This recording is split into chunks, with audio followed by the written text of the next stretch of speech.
Adiala jail में इमरान खान का cell हुकूमत और पाकिस्तान तहरीक इंसाफ के दरमियान बहस की वजह बना हुआ। बानी पीटीआई ने इस केस के हवाले से एतमाद का इजहार किया। जज साहिबान जिनका काम सिर्फ कानूनी फैसले करना है वो पॉलिटिकल कमेंट कर रहे थे। अक्सर अपनी गुफ्तगू का आगाज़ हमीदुर रहमान कमीशन की रिपोर्ट से ही कर रहे हैं। शिरानी ग्रुप भी फॉर्मली हमने ज्वाइन करके हमारे प्लेटफॉर्म को 3 पार्टीज़ को हमने उनको हमने सिंगल आउट किया हुआ है जी कि ये चूँकि मैंडेट चोर हैं।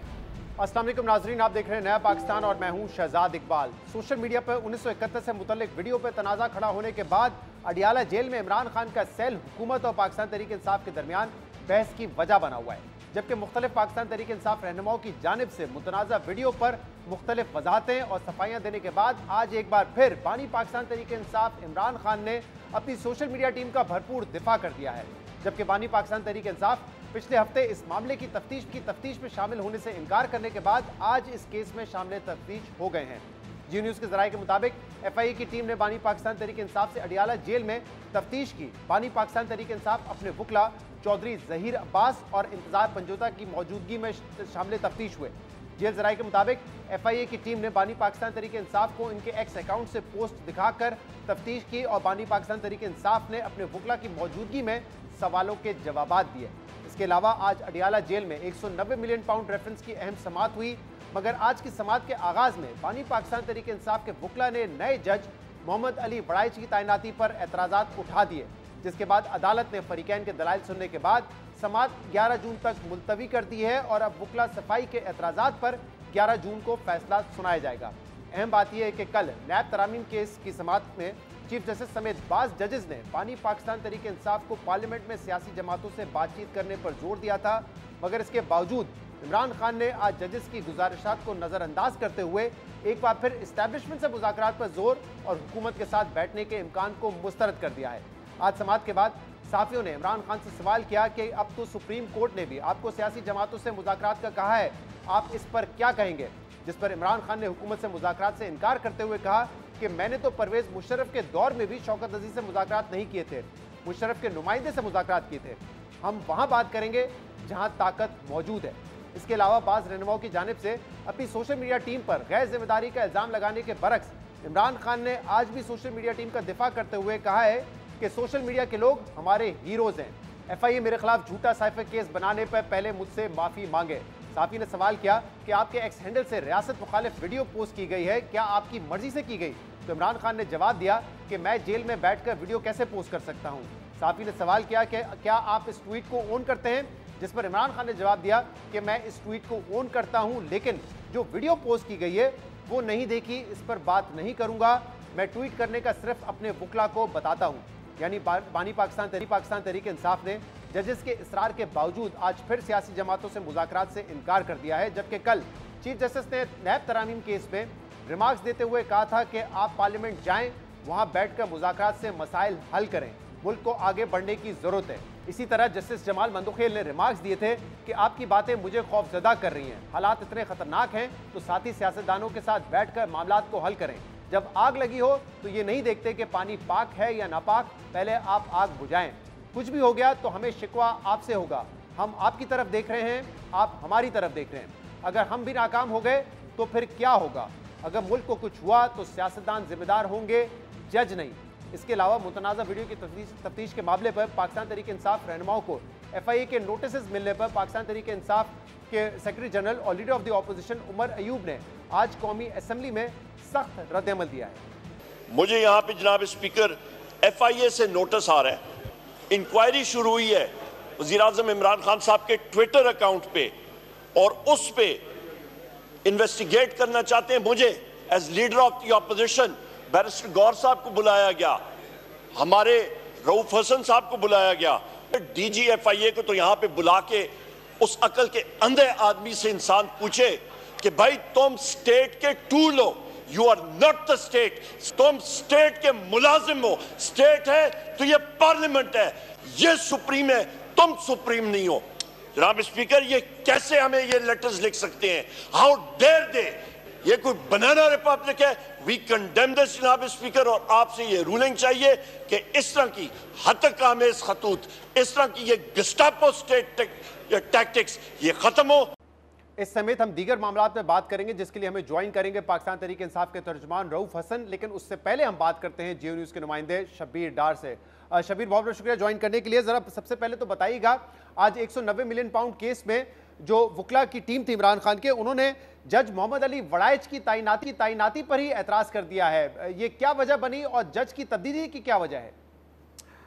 जी शहजाद साहब, 190 मिलियन पाउंड रेफरेंस की समाअत पहले जो एहतसाब अदालत के जज हैं नासिर जावेद राना वो कर रहे थे, लेकिन चूँकि वो डेपुटेशन पर थे एहतसाब अदालत में, उनका डेपुटेशन पीरियड पूरा हो चुका था और उन्होंने 2-3 दिन पहले अपना चार्ज छोड़ दिया। और अब जो नए जज तैनात किए गए हैं मोहम्मद अली वड़ाइच, उन्होंने आज 190 मिलियन पाउंड रेफरेंस की समाअत की। और समाअत के दौरान जो बानी PTI के वकला है, उन्होंने जो वजारत कानून का जो नोटिफिकेशन है जज की तैनाती का, उस पर एतराज़ात उठाए। उन्होंने कहा कि जो आपकी तैनाती है वो एहतसाब अदालत कोर्ट नंबर 1 की तैनाती है और कोर्ट नंबर 2 की जो आपकी तैनाती है वो इजाफी चार्ज आपको दिया था, लेकिन लिहाजा आप इसकी जो है हेयरिंग नहीं कर सकते।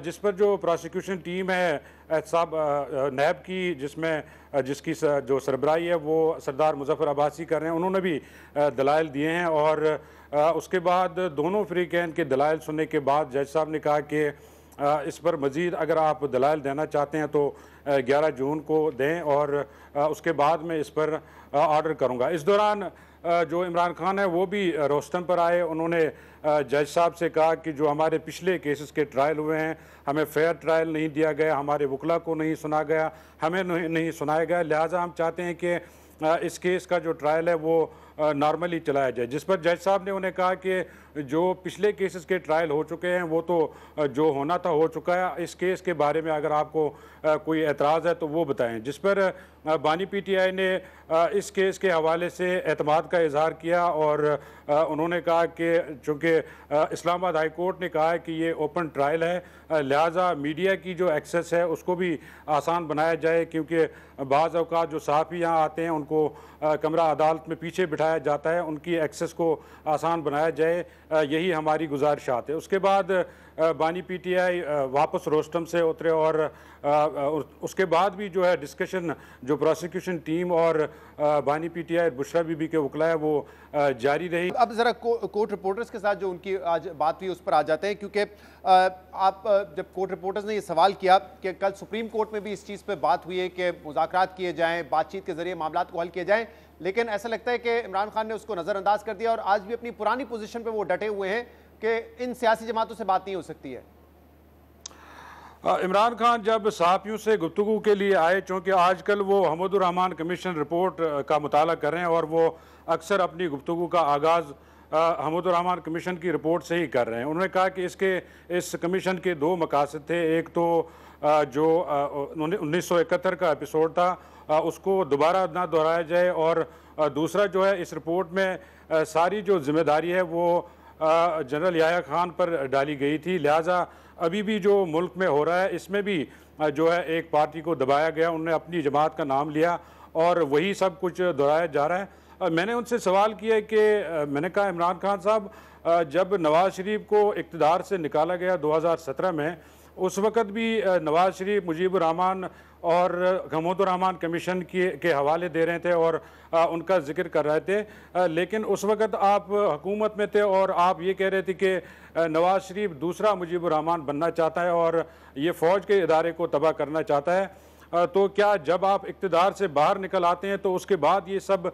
बातें आपको याद आती हैं? उस पर उन्होंने कहा कि उस वक़्त मैंने हमीदुर रहमान कमीशन की रिपोर्ट नहीं पढ़ी थी, अब चूँकि मैंने ये रिपोर्ट पढ़ी है और मैं अभी भी पढ़ रहा हूँ, लिहाजा इस वक्त मुझे सारी इस तफसील का जो है पता चला है। उसके बाद उन्होंने नैब तरामीम का जो केस चल रहा है सुप्रीम कोर्ट में, उस हवाले से उनका सवाल हुआ कि जो सुप्रीम कोर्ट ने आपको कहा है कि आप आगे बढ़ने के लिए सियासी जमातों से मुज़ाकरात करें, और उस पर इमरान खान ने कहा कि मैंने 14 मई 2023 को साबिक चीफ जस्टिस उमर अता बंदियाल के कहने पर उस वक्त की हुकूमत से, नून लीग से मुज़ाकरात हमने किए थे, लेकिन उस वक्त नून लीग के लोगों ने ही हमें बताया कि इस्टेब्लिशमेंट जो है इंतखाबात न कराने का फ़ैसला कर चुके हैं। उसके बाद हम पीछे हट गए। इस वक्त भी जो मौजूदा हुकूमत है इसकी साख नहीं है, लिहाजा हम इनसे मुज़ाकरात नहीं करेंगे। अगर हम मुज़ाकरात करेंगे तो हम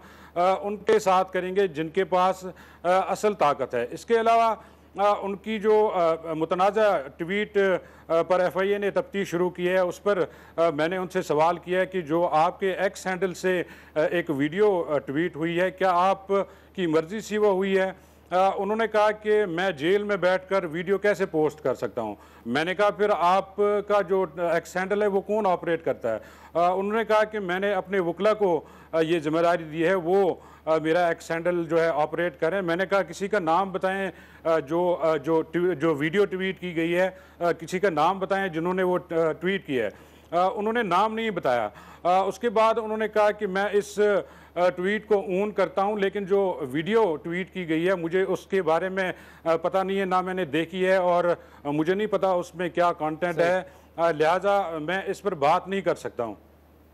बहुत बहुत शुक्रिया, बहुत बहुत शुक्रिया। शबीर डार हमारे नुमाइंदे हमारे साथ मौजूद थे। पिछले हफ्ते हमने इंतजार पंजोता साहब जो कि वकील हैं इमरान खान के, उनसे ये पूछा था कि क्या अभी अभी महमूद रहमान कमीशन रिपोर्ट इमरान खान ने पढ़ी है, क्योंकि इससे पहले जब नवाज शरीफ जिक्र करते थे तो उन पर वो तनकीद करते थे।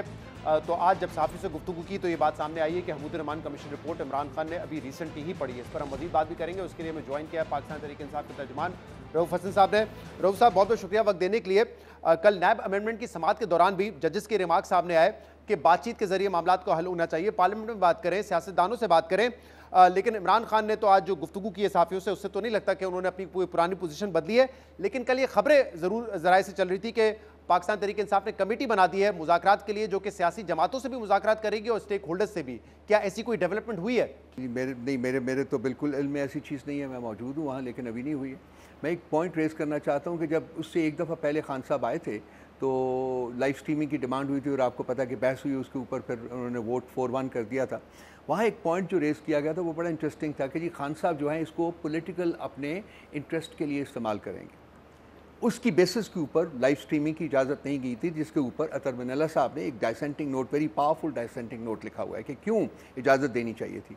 और कल की अदालत में बैठ के ये जज साहिबान जिनका काम सिर्फ कानूनी फैसले करना है, वो पॉलिटिकल कमेंट कर रहे थे। चीफ जस्टिस साहब ने सबसे ज़्यादा पॉलिटिकल कमेंट किए। तो वो चीज़ जो कि पॉलिटिशियन के ऊपर या खान साहब के ऊपर बैन है, वो ये क्यों कर रहे हैं? इनको तो चाहिए कि कानून के तकाज़े पूरे करें और अपना फैसला दें, रादर दैन के ये सियासी किस्म की एडवाइस कर रहे हैं खान साहब। लेकिन वो तो सिर्फ बेंच की तरफ से तो नहीं हुआ था रऊफ साहब, क्योंकि जब इनिशियली एक तो इमरान खान, जो आप भी कह रहे हैं कि उस ऑर्डर में ये कहा गया था कि सियासी पॉइंट स्कोरिंग के लिए इस्तेमाल हो सकती है समात, और फिर हमारे खदशात दुरुस्त साबित हुए, तो एक तो इमरान खान ने उस पर शिकवा किया, चले वो तो इसी केस से मुतल्लिक है। लेकिन बाद में एक मौके पर जब ये कहा गया कि क्या पार्लियामेंट अमेंडमेंट नहीं कर सकता, तो खान साहब ने कहा फॉर्म 47 वाले तो नहीं कर सकते, बिल्कुल नहीं कर सकते। सियासी कमेंट है। और ये कहना कि इस मुल्क में गैर एलानिया मार्शल लॉ लगा हुआ है, इमरान खान साहब ने ये बात की, ये भी फिर एक सियासी कमेंट ही है। नहीं, वो तो सियासी कमेंट तो वो उनको तो कहा गया ना, ये मैं ये कर रहा हूँ, उनका तो काम है, he is a politician, so obviously he has to make a comment जो कि सियासत के कॉन्टेक्स्ट में आता होगा। लेकिन जो जजेस हैं उनका क्या मैंडेट है कि जी वो सियासी बयानात दें या सियासी प्रपोजल्स दें जी कि आप ये करें, जाके उससे बात करें, ये करें, ये ना करें। मैं उसके ऊपर I am just making a point. तो वो चीज़ जो कि इनको इजाज़त है, उसकी एक पॉलिटिशियन को इजाज़त नहीं है। लाजमी बात है, उन्होंने कहा जो कुछ उन्होंने कहा बिल्कुल ठीक कहा। बट कल तो हमने देखा कि खान साहब भी इसमें इंगेज कर रहे थे ना अपने आप को। जैसे उन्होंने केजरीवाल की मिसाल दी कि केजरीवाल को जेल से निकाल के इलेक्शन लड़ने दिया, उसकी सज़ा मुअत्तल कर दी, लेकिन मुझे 5 दिन में 3 सज़ाएं दे दी गई। तो मैं कह रहा हूँ ये बात ठीक है टेक्निकली कि कानून के दायरे में रह के करना चाहिए, लेकिन कल तो ऐसा लग रहा था कि जो मुल्क में इस वक्त सियासी मसाइल हैं, बेंच भी उस हवाले से अपनी तजवीज़ दे रही है और खान साहब भी इंगेज कर रहे हैं उसमें। ये खान साहब तो है ही पॉलिटिशियन, वो तो एक पाकिस्तान की सबसे बड़ी पॉलिटिकल पार्टी के हेड है। अगर वो बात करते हैं पॉलिटिक्स की तो ये उनका हक है। आपको लग रहा है उस दिन का जो ऑर्डर था 4-1 का, वो कॉन्ट्रडिक्टरी था to what the bench was doing yesterday? Absolutely that is the point that I am making. तो एनीवे वो अब गुजर गया, वो सारा कुछ हो गया। इसके बाद पेशरफ्त एज सच, क्योंकि ये खबरें कल से गर्दिश कर रही थी और ज़राए से थी, तो आप सबसे बेहतर पर्सन है इस पर जवाब देने के लिए कि क्या कोई कमेटी इसके बाद बनाई गई है मुज़ाकरात के हवाले से, या ये सोच रही है तहरीक इंसाफ के एक स्टेप पीछे जाके मुज़ाकरात के इनिशिएट किए जाएं? देखिए जी, कोई ऐसी सोच नहीं है पार्टी में। हम तमाम पॉलिटिकल पार्टीज़ के साथ एंगेज कर रहे हैं। शिरानी ग्रुप भी फॉर्मली हमने ज्वाइन करके हमारे प्लेटफॉर्म को 3 पार्टीज़ को हमने उनको हमने सिंगल आउट किया हुआ है जी कि ये चूँकि मैंडेट चोर हैं, इसलिए हम इनके साथ बात नहीं करेंगे। इस हमारे फैसले में अभी तक till this moment in time as we talk कोई चेंज नहीं आई, कोई चेंज नहीं आई। आज जेल में भी जब सहाफ़ियों ने गुफ्तगू की 190 मिलियन पाउंड केस के दौरान, तो इस हवाले से बात हुई तो इमरान खान ने कहा कि देखें, मैं तो परवेज़ मुशर्रफ के दौर में भी शौकत अजीज़ से बात नहीं करता था, उस वक्त भी मैं चाहता था जिसके पास ताकत है यानी कि परवेज़ मुशर्रफ, उनके नुमाइंदे से बात करूं। तो वो हिंट यही कर रहे हैं कि अब जैसे आप कह रहे हैं कि सियासी जमातों से अभी भी बात नहीं करना चाह रहे क्योंकि उनके पास ताकत नहीं है जो हुकूमत में है, वो अभी भी यही चाहते हैं कि फ़ौज या उनके नुमाइंदे से बात की जाए। यही मामला। देखिए ये जो हैं, ये जितने प्राइम मिनिस्टर हो गया या ये चीफ मिनिस्टर्स हो गए ना, ये बोरोड पावर है इनके पास। वो बोरोड पावर है जो कि एस्टैब्लिशमेंट के पास है, उससे इन्होंने मुस्तार ली हुई या उन्होंने इनको मुस्तार दी हुई है, उसकी बेसिस के ऊपर ऑपरेट करते हैं। मैं एक हाइपोथेटिकल बात कर रहा हूँ। आज अगर हम जाके प्राइम मिनिस्टर से या उसके किसी नॉमिनी से बात करते हैं तो उसने इजाज़त के लिए वहीं जाना है कि जी हम ये बात वो ये कर रहे हैं, हो जाएगा। इनके पास तो कोई डिसीजन मेकिंग पावर है ही नहीं ना, कुछ भी नहीं है, लेजिटिमेसी नहीं है इनके पास। मैंडेट चोरी की हुई है इन्होंने, उसी के बेसिस के ऊपर ये हुकूमत कर रहे हैं। वो ना होते, एस्टैब्लिशमेंट ना होती, ना चाहती, तो ये कभी हुकूमत में आ ही नहीं सकते थे। कंसिक्वेंटली इनके पास हम जाएंगे, कोई प्रपोजल लेके ये जाएंगे, हाथ जोड़ के खड़े हो जाएंगे, जी ये मांग रहे हैं, दे दें उनको, ये कर लें, ना करें। तो माइट एज़ वेल उन्हीं के साथ बात करें। सब लोगों ने बात क्या करनी है, तमाम इंस्टीट्यूशंस ने अपने कॉन्स्टिट्यूशनल डोमेन में, आइनी जो उनका डोमेन है उसमें रह के ऑपरेट करें। पाकिस्तान ठीक हो सकता है, दैट्स ऑल। एक सेंटेंस का क्योर है, एक सेंटेंस का। तमाम इंस्टीट्यूशंस, तमाम रियासती अदारे आइन की हदूद में रह के अपना अपना काम करें, Pakistan will be on the path to progress. इस वक्त क्राइसिस ये है कि कुछ अदारे जो हैं वो एक्स्ट्रा कॉन्स्टिट्यूशनल रोल या सुप्रा कॉन्स्टिट्यूशनल रोल पे कर रहे हैं।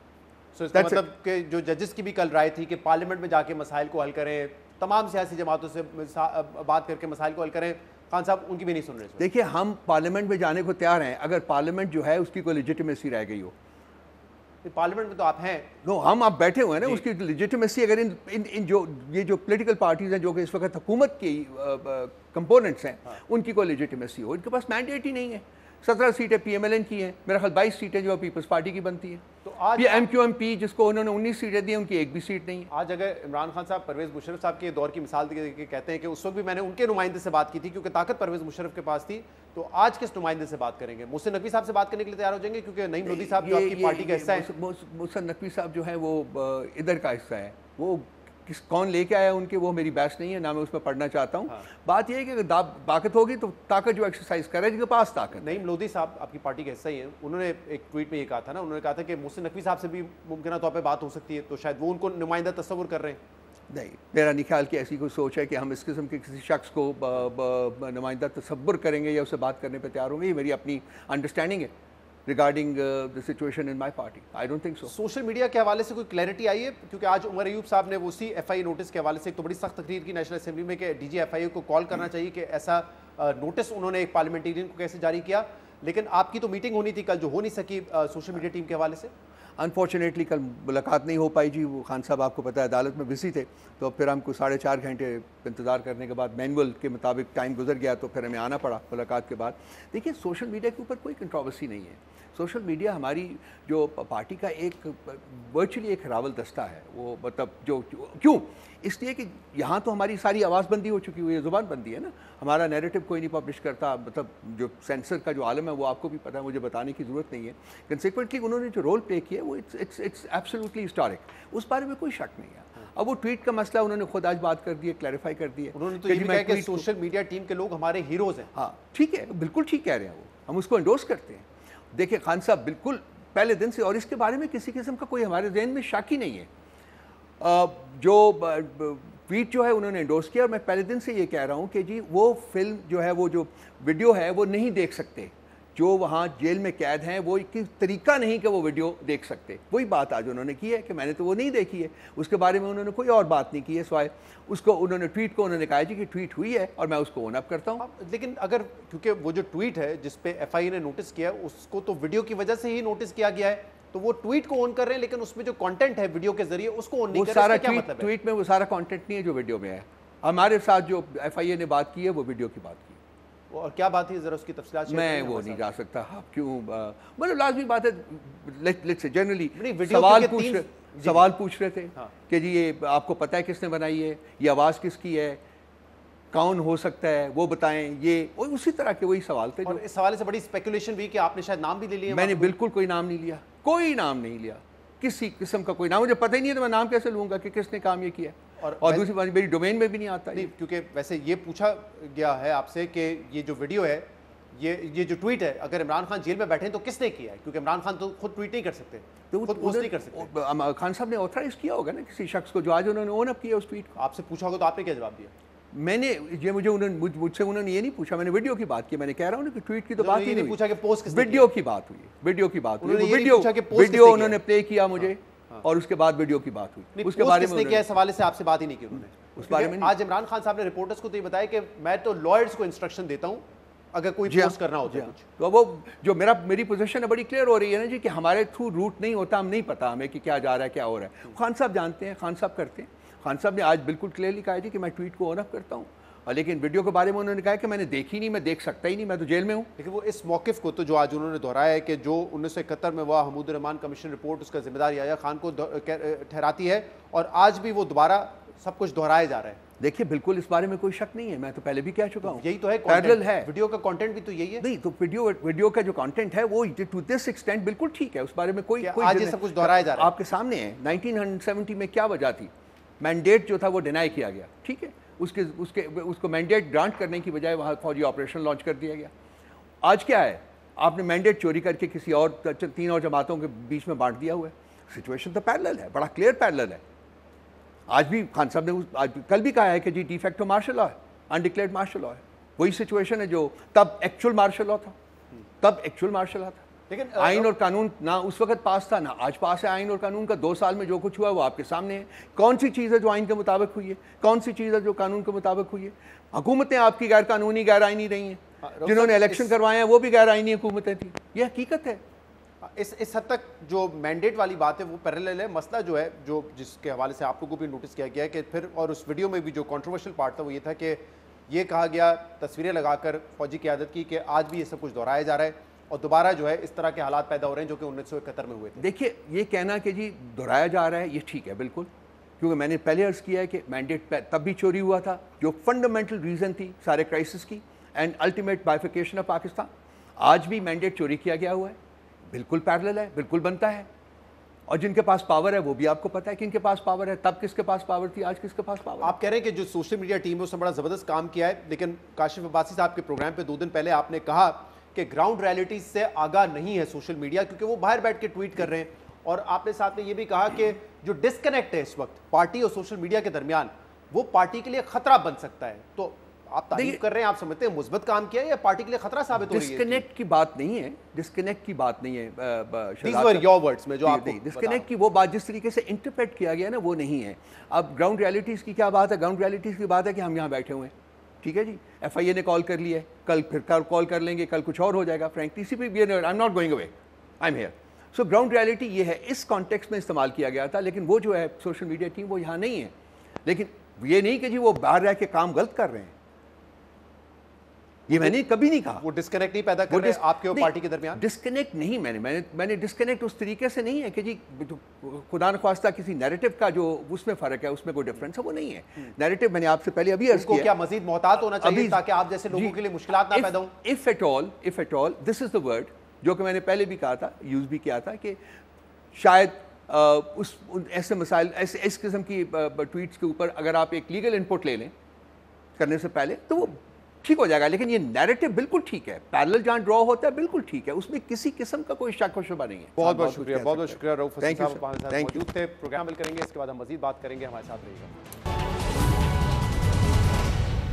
Welcome back. इस्लामाबाद की 3 नशस्तों पर नून लीग के उम्मीदवारों की कामयाबी पर जस्टिस तारिक महमूद जहांगीरी के इलेक्शन ट्रिब्यूनल में जारी कानूनी जंग हतमी मराइल में दाखिल हो चुकी है, जबकि इलेक्शन ट्रिब्यूनल की कार्रवाई रोकने के लिए नून लीगी उम्मीदवारों की दरख्वास्त पर इलेक्शन कमीशन ने ट्रिब्यूनल की तब्दीली पर फैसला महफूज कर लिया है। और दूसरी तरफ पाकिस्तान तहरीक इंसाफ ने इलेक्शन कमीशन की कार्रवाई रोकने के लिए इस्लामाबाद हाईकोर्ट से रुजू कर लिया है, मगर इस्लामाबाद हाईकोर्ट से आज पाकिस्तान तहरीक इंसाफ को इस हवाले से कोई रिलीफ ना मिल सका, जिसके बाद अब ये देखना दिलचस्प होगा कि justice Tariq Mahmood Jahangiri election commission के फैसले से पहले कोई फैसला सुना सकेंगे या फैसले से पहले इलेक्शन ट्रिब्यूनल तब्दील हो जाएगा।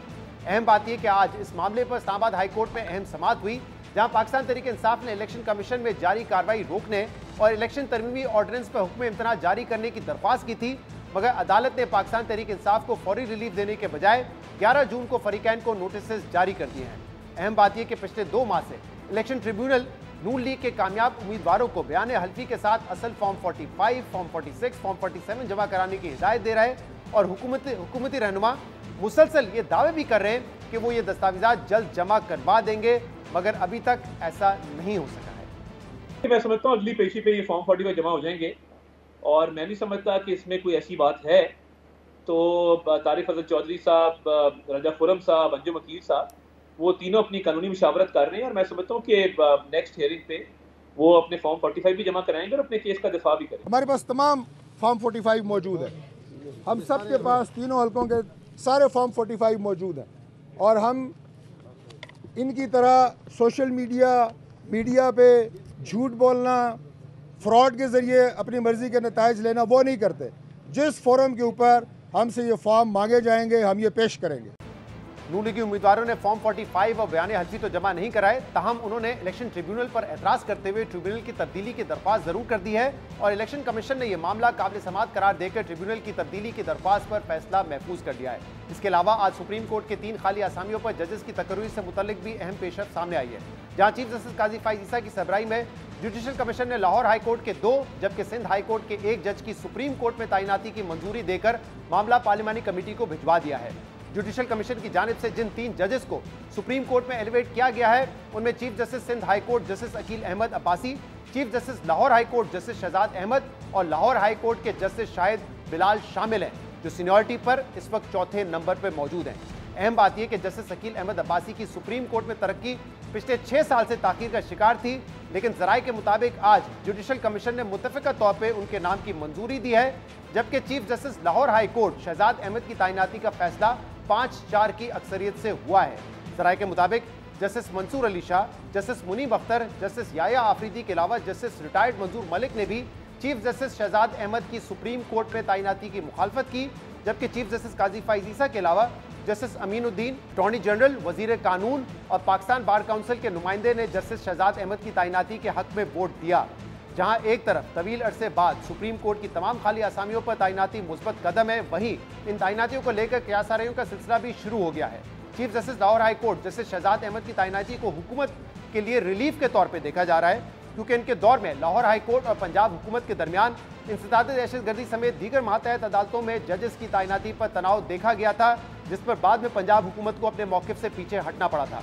जबकि chief justice Lahore high court ने इलेक्शन कमीशन को 6 हाजिर सर्विस जजेस पर इलेक्शन ट्रिब्यूनल बनाने का हुक्म दिया था, जिसे इलेक्शन कमीशन ऑफ पाकिस्तान ने सुप्रीम कोर्ट में चैलेंज करने का फैसला कर लिया है। इन क़यासाराइयों और आज के इजलास पर हम बात करेंगे, जिसके लिए हमें ज्वाइन किया है अख्तर हुसैन साहब ने, जो कि मेंबर हैं जुडिशल कमीशन ऑफ पाकिस्तान के। अख्तर हुसैन साहब, बहुत बहुत शुक्रिया वक्त देने के लिए। आज आप इस इजलास में मौजूद थे।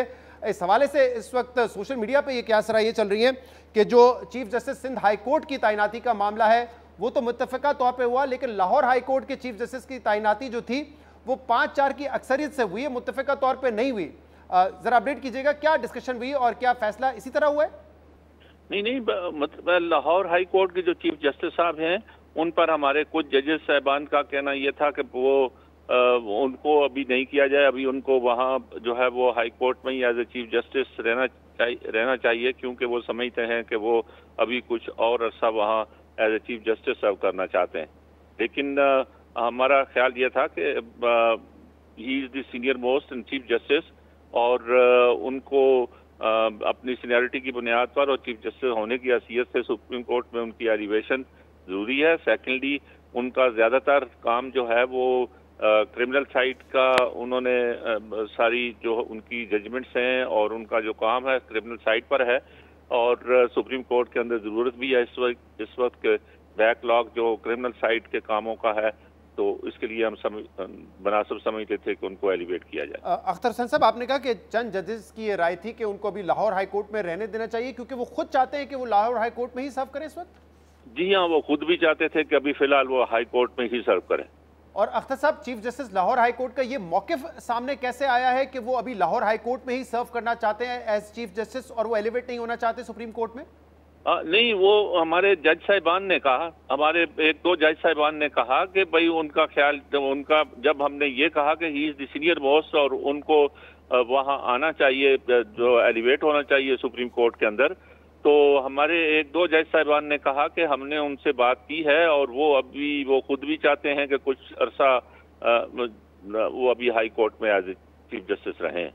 सही, क्योंकि आज मेजॉरिटी मेंबर्स का ख्याल ये था कि नहीं, उनको जो है वो सुप्रीम कोर्ट में इस वक्त एलिवेशन की जरूरत है और वो उनको एलिवेट करना चाहिए। सही। कोर्ट रिपोर्टर हसनात मलिक साहब हैं, उनका एक आज पोस्ट जो है वो सामने आया था जिसमें उन्होंने ये कहा था कि जजेस की राय ये थी कि इस वक्त पंजाब में हाई कोर्ट की सतह पे एक स्ट्रॉन्ग एडमिनिस्ट्रेटिव जज चाहिए, तो इसीलिए उनको बरकरार रहना चाहिए। क्या यही राय सामने आई थी वहां पर भी? जी, एक व्यू ये भी था, एक उनका व्यू ये था कि वो अभी एक स्ट्रॉन्ग एडमिनिस्ट्रेटर हैं और उनको जो है वो हाई कोर्ट में भी रहना चाहिए, लेकिन सेकेंडली उसके साथ साथ उनका ये भी था कि भाई वो खुद भी अभी चाहते हैं कि और कुछ अर्सा जो है वो हाई कोर्ट में रहें, लेकिन मेजॉरिटी ऑफ दी मेंबर्स जो है वो उनका ख्याल ये है कि ही इज कॉम्पिटेंट और उनको एलिवेट होना चाहिए और कोई दूसरा भी चीफ जस्टिस हो सकता है। ऐसा नहीं है कि उनके बगैर कोई और लाहौर हाई कोर्ट की एडमिनिस्ट्रेशन नहीं चला सकता है। सही। और माइनॉरिटी व्यू किन किन मेंबर्स का था? माइनॉरिटी व्यू जो है वो जस्टिस मंजूर मलिक साहब हैं और जस्टिस याया अफरीदी साहब, और गो के जस्टिस याया अफरीदी साहब का ये कहना था कि वो समझते हैं कि वो कॉम्पिटेंट हैं, उनको नंबर 1 है, उनको सुप्रीम कोर्ट में आना चाहिए, लेकिन उन्होंने माइनॉरिटी व्यू का साथ दिया। जस्टिस मंसूर अली शाह साहब चौथे नंबर पर थे। जी अख्तर साहब, आपने 2 मेंबर्स का तो जिक्र किया जिसमें जस्टिस रिटायर्ड मंजूर मलिक साहब और जस्टिस याया आफरीदी जिन्होंने मुखालफत की। इसके अलावा जस्टिस मुनीब अख्तर और जस्टिस मंसूर अली शाह साहब ने भी मुखालफत की थी लाहौर हाई कोर्ट के चीफ जस्टिस के एलिवेशन के हवाले से। बिल्कुल बिल्कुल, जी बिल्कुल। तो यानी कि 5-4 की अक्सरियत से ये फैसला हुआ है उनको एलिवेट करने का। 5-4 की अक्सरियत से फैसला हुआ। और जो हुकूमती अरकान हैं जुडिशल कमीशन ऑफ पाकिस्तान में, जिनमें वफाकी वजीर भी आजम नज़ीर तारर साहब, अटॉर्नी जनरल साहब भी हैं, उन्होंने भी हिमायत की कि इनको एलिवेट होना चाहिए सुप्रीम कोर्ट में, क्योंकि हम देख रहे हैं कि लाहौर हाई कोर्ट क्योंकि लाहौर हाई कोर्ट के साथ लाहौर हाई कोर्ट का और पंजाब हुकूमत का एक तनाज़ा हमने देखा ATC जजेस के हवाले से, फिर इलेक्शन कमीशन और लाहौर हाई कोर्ट के जो चीफ जस्टिस हैं उनका भी एक ऑर्डर है ट्रिब्यूनल की तैनाती के हवाले से। इसलिए मैं पूछ रहा हूँ इन दोनों हजरात की क्या राय थी इस पर? नहीं, उन दोनों हजरात का कहना यह था कि उनको सुप्रीम कोर्ट में एलिवेट होना चाहिए। He is competent to be elevated to the supreme court, और उनकी एनालिसिस उनके केसेस की और उनकी जजमेंट्स की हवाले से वो समझते हैं कि मेरिट्स पर उनको सुप्रीम कोर्ट में इस वक्त एलिवेशन उनकी जरूरी है, कि सुप्रीम कोर्ट में एक ऐसे जज की जरूरत है जो क्रिमिनल साइड पर ज्यादा काम जिसने किया हो और ज्यादा बैकलॉग हम उसको कर सकते हैं। सही। और अख्तर हुसैन साहब, जस्टिस शाहिद बिलाल को भी जो है वो एलिवेट किया गया है, वो भी लाहौर हाई कोर्ट के जज हैं और गालिबन चौथे नंबर पे उनकी सीनियरिटी थी, तो उस हवाले से क्या मेरिट थी? क्योंकि माजी में जो लॉ मिनिस्टर हैं आजम नज़ीर तारर साहब, वो भी ये कहते रहे हैं कि कोई ना कोई क्राइटेरिया होना चाहिए। बाज़ जजेस ये कहते रहे कि सीनियरिटी को जो है क्राइटेरिया बनाना चाहिए एलिवेशन के लिए। तो आज ये कैसे हुआ कि 2 चीफ जस्टिस हैं, एक सिंध हाई कोर्ट के, लाहौर हाई कोर्ट के, और एक जज जो है वो चौथे नंबर पर है सीनियरिटी में? हाँ, लेकिन जो है वो उसमें मेरा भी स्टैंड, हमारा बार की तरफ से भी यही रहा है और है कि भाई सीनियरिटी प्रिंसिपल को फॉलो करना चाहिए। अनटिल एंड अनलेस जो है वो कोई ऐसी रीजंस मौजूद हैं कि उनको बाईपास किया जा सकता है, लेकिन वहाँ जो हमारे चीफ जस्टिस पाकिस्तान हैं, उन्होंने चूंकि 6 जजेस का नाम दिया था और उनके जो analysis of their judgements and work जो उन्होंने किया था इस पीरियड में, उनकी अपनी जो एज ए जज of the high court and particularly last 6 months में, तो उनकी एनालिसिस करने के हवाले से जो है वो इस नतीजे पर पहुंचे थे कि नंबर 3 जो है, नंबर 4 जो है, उनको एलिवेट करना चाहिए। और जस्टिस शाहिद बिलाल साहब के हवाले से जो फैसला हुआ है वो भी तकसीम था, उस पर भी राय तकसीम थी? जी नहीं, वो यूनानिमस था। इनका भी यूनानिमसली हुआ है? जी हाँ, सही है। यानी कि अभी भी जजेस की एलिवेशन के हवाले से ये रूल नहीं है कि जो सीनियर मोस्ट होगा उसी को एलिवेट किया जाएगा? साहब, क्राइटेरिया के लिए मैंने खासकर जो है वो काफ़ी असर्ट किया इस मसले के ऊपर कि हमारे रूल्स जो है वो अमेंड होने चाहिए, और बिल के ड्राफ्ट रूल्स जो है वो कमेटी ने बनाए हुए हैं। तो प्रॉमिस किया चीफ जस्टिस साहब ने कि जल्द ही वो मीटिंग बुलाएंगे जुडिशल कमीशन की, जिसके अंदर रूल्स जो है वो जो अमेंडमेंट है या बल्कि नए रूल्स जो है वो उनको कंसिडर किया जाए। और वो बड़ा ज़रूरी है, क्योंकि आगे हाई कोर्ट की खासकर एलिवेशंस के हवाले से भी ये बहुत अहम है कि पहले रूल्स जो है वो फ्रेम हो। और हमारा ये कंसिस्टेंट स्टैंड है कि before the elevation further in the high courts rules frame होने चाहिए, बल्कि अमेंडमेंट होनी चाहिए रूल्स में, ताकि क्राइटेरिया जो है वो डिटरमिन एक तो हो, और दूसरा, और अगर किसी को फर्ज किया कि आप किसी को आप बाईपास करते हैं, that must be some criteria, और रिटन जो है वो मौजूद होना चाहिए। बहुत बहुत शुक्रिया। अख्तर हुसैन साहब हमारे साथ मौजूद थे और ये बात कंफर्म कर रहे थे कि लाहौर हाई कोर्ट की चीफ जस्टिस की जो एलिवेशन का मामला है वो 5-4 की अक्सरियत से आज तय पाया। आज के प्रोग्राम में इतना ही। शो से इजाजत दीजिए। अल्लाह हाफिज।